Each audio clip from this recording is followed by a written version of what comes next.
내가 사면 떨어지고 내가 팔면 오르는 숲속 이야기 일부. 깊은 숲속에 사는 다람쥐 토리는 부지런했습니다. 매일 새벽같이 일어나 숲을 누비며 차곡차곡 도토리를 모았죠. 토리의 꿈은 단 하나, 올겨울 누구보다 따뜻하고 배부르게 보내는 것이었습니다. 그의 작은 창고에는 곧 탐스러운 알밤 도토리들이 가득 찼습니다. 어느 날 숲속 중앙광장이 유난히 소란스러웠습니다. 모든 동물이 황금 도토리에 대한 이야기뿐이었습니다. 황금 도토리를 사면 평생 먹을 도토리를 벌 수 있대.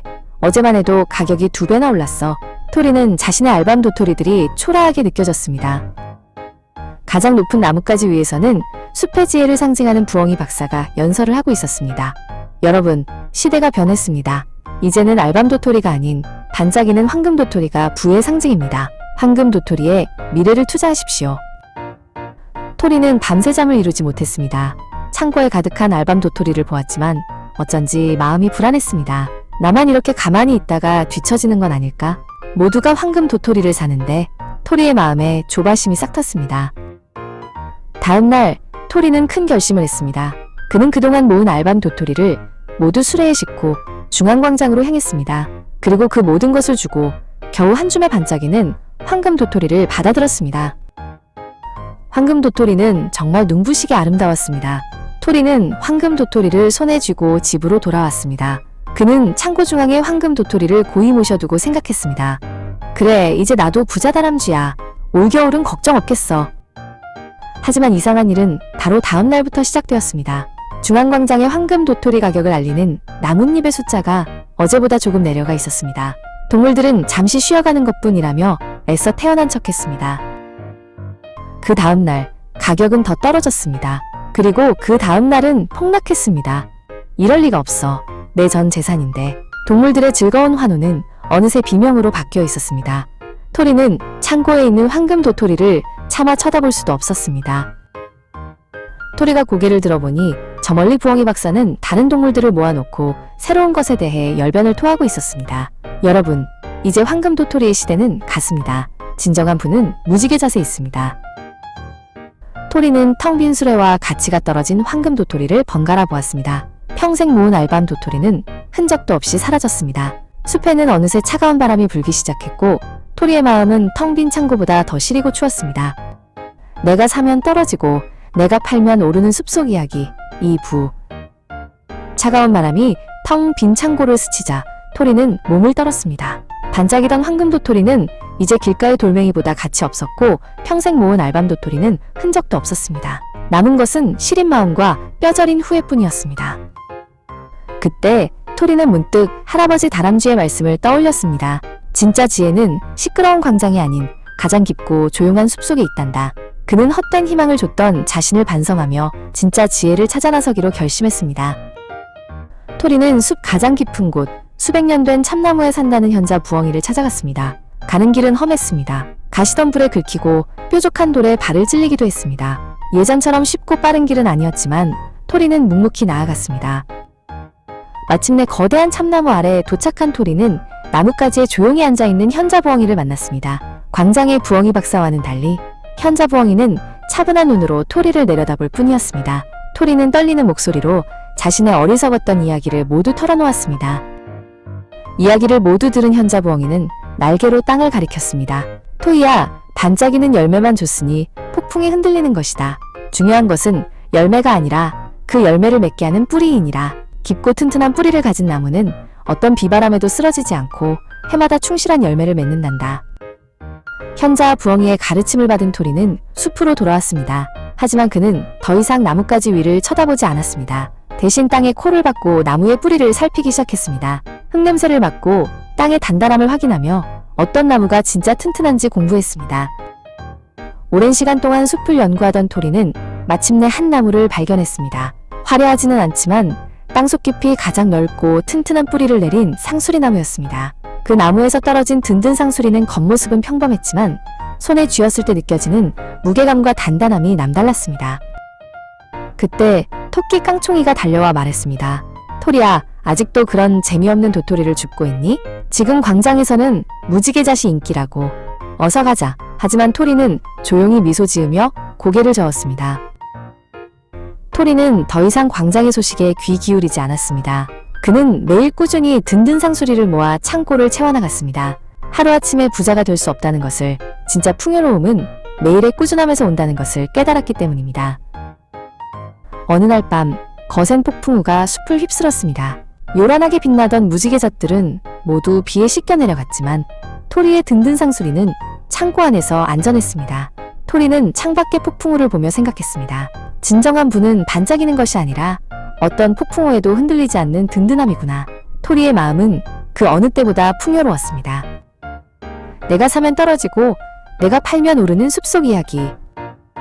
시간이 흘렀습니다. 봄이 가고 여름이 오고 또 가을이 왔습니다. 숲속 동물들은 새로운 유행을 쫓아 반짝반딧불이나 구름솜사탕 같은 새로운 열매들에 열광했지만 토리는 묵묵히 든든 상수리 곁을 지켰습니다. 창고에 쌓인 상수리는 늘지도 줄지도 않았고 토리의 시간은 조용히 흘러갔습니다. 어느 날 토끼 깡총이가 헐레벌떡 달려왔습니다. 토리야, 큰일이야. 지금 숲에 달빛버섯이 나타났는데 밤새 키가 2배로 자란대. 너도 빨리 그 재미없는 상수리 버리고 갈아타. 하지만 토리는 조용히 미소 지으며 고개를 저었습니다. 나는 내 나무의 뿌리를 믿어. 하지만 토리의 믿음은 곧 큰 시험에 들게 되었습니다. 끔찍한 가뭄이 숲을 덮친 것입니다. 시냇물은 말라붙고 땅은 쩍쩍 갈라졌습니다. 동물들은 목이 말라 힘들어했고 숲 전체가 활기를 잃고 시들어가기 시작했습니다. 화려했던 달빛버섯은 가장 먼저 말라 비틀어졌습니다.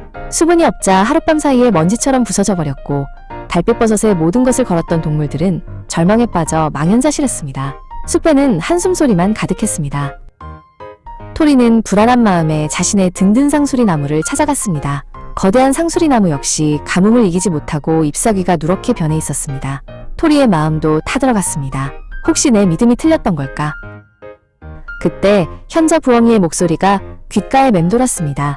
중요한 것은 뿌리이니라. 토리는 무릎을 꿇고 마른 흙을 파헤치기 시작했습니다. 딱딱한 흙 아래 거대하고 굵은 뿌리들이 땅속 깊은 곳에 마지막 남은 물기를 굳건히 붙잡고 있었습니다. 토리의 눈에 다시금 확신이 차올랐습니다. 그리고 마침내 기다리던 비가 내리기 시작했습니다. 처음에는 한 방울 두 방울 떨어지더니 이내 온 숲을 적시는 시원한 장대비가 되었습니다. 숲의 모든 생명체가 비를 맞으며 환호성을 질렀습니다. 가뭄이 끝난 후 숲의 풍경은 완전히 달라져 있었습니다.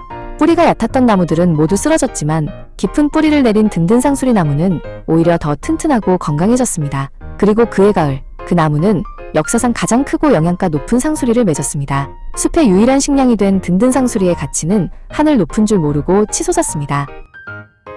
숲속 동물들이 토리의 집 앞에 줄을 섰습니다. 하지만 그들은 더 이상 상수리를 구걸하지 않았습니다. 대신 토리에게 어떻게 이 위기를 이겨낼 수 있었는지 그 지혜를 가르쳐달라고 간청했습니다. 깡총이도 맨 앞에서 진심 어린 눈으로 토리를 바라보고 있었습니다. 토리는 더 이상 혼자만의 부자가 아니었습니다. 그는 자신의 지혜를 숲속 동물들과 나누며 반짝이는 열매가 아닌 튼튼한 뿌리를 보는 법을 가르쳐 주었습니다. 숲은 다시 풍요로워졌고 동물들은 토리를 숲의 현자라고 불렀습니다. 진정한 부는 나누는 지혜와 기다림의 시간 속에 있다는 것을 모두가 깨달았기 때문입니다. 내가 사면 떨어지고 내가 팔면 오르는 숲속 이야기, 최종화.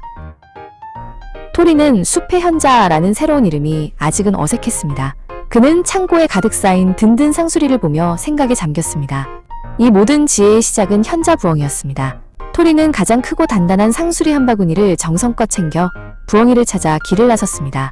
감사의 마음을 전하는 것이 가장 먼저 할 일이라고 생각했습니다. 부엉이가 사는 오래된 나무로 가는 길은 예전과 사뭇 달랐습니다. 예전에는 불안과 조급함으로 가득했던 발걸음이 이제는 평온과 자신감으로 가득 차 있었습니다. 숲의 풍경 하나하나가 눈에 들어왔고 토리는 자신이 지켜낸 이 숲의 아름다움에 새삼 감탄했습니다. 마침내 부엉이의 집에 도착한 토리는 공손히 인사를 건넸습니다. 부엉이님, 덕분입니다. 가르침에 대한 작은 보답입니다. 부엉이는 지혜로운 눈으로 토리를 바라보며 빙그레 웃었습니다. 나는 길을 알려주었을 뿐 그 길을 꿋꿋이 걸어온 것은 바로 자네일세. 부엉이는 상수리 하나를 부리로 집어들고 말했습니다. 진정한 부는 자네가 모은 상수리의 양이 아니라 자네가 가꾸어 나갈 숲에 있다네. 한 그루의 튼튼한 나무도 훌륭하지만 여러 그루가 모여 숲을 이룰 때 비로소 진정한 풍요가 시작되는 법이지. 그 말에 토리는 새로운 깨달음을 얻었습니다. 숲으로 돌아온 토리는 동물들을 모두 불러 모았습니다. 그리고 든든 상수리 나무 아래에 작은 학교를 열었습니다. 저는 여러분께 물고기를 잡아드리는 것이 아니라 물고기를 잡는 법을 알려드리고 싶습니다. 그의 첫 번째 학생은 누구보다 먼저 달려온 깡총이었습니다. 토리의 수업은 특별했습니다. 그는 반짝이는 열매를 쫓는 대신 땅을 파서 흙의 상태를 살피고 뿌리가 얼마나 깊이 내릴 수 있는지를 가르쳤습니다. 겉모습에 속지 마세요. 가장 중요한 것은 보이지 않는 곳에 있습니다. 깡총이는 열심히 토리의 말을 받아 적으며 고개를 끄덕였습니다. 시간이 흘러 숲속 동물들은 각자 자신만의 든든 상수리를 찾아내기 시작했습니다. 곰은 비바람에도 끄떡없는 단단벌집을, 비버는 홍수에도 무너지지 않는 튼튼 버드나무 댐의 가치를 발견했습니다. 숲은 다양한 가치 투자처로 풍성해졌습니다. 숲의 분위기는 완전히 바뀌었습니다. 더 이상 단기적인 유행에 일희일비하는 동물은 없었습니다. 대신 서로 토양 정보나 날씨 예측을 공유하며 장기적인 안목으로 숲을 가꾸어 나갔습니다. 숲 전체가 하나의 거대한 우량주처럼 단단해지고 있었습니다. 어느 날 하늘에서 떨어졌다는 별똥별 체리라는 새로운 열매가 나타났습니다. 몇몇 어린 동물들이 현혹되었지만 이제 숲은 예전과 달랐습니다. 깡총이를 비롯한 동물들은 먼저 뿌리를 확인했습니다. 결국 별똥별 체리는 누군가 페인트 칠을 한 가짜 열매임이 밝혀졌고 숲은 큰 위기를 피할 수 있었습니다.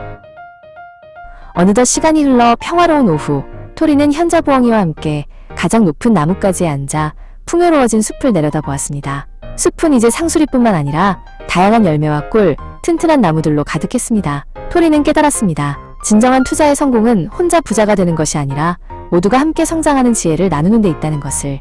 그렇게 숲은 오랫동안 평화롭고 풍요로웠습니다.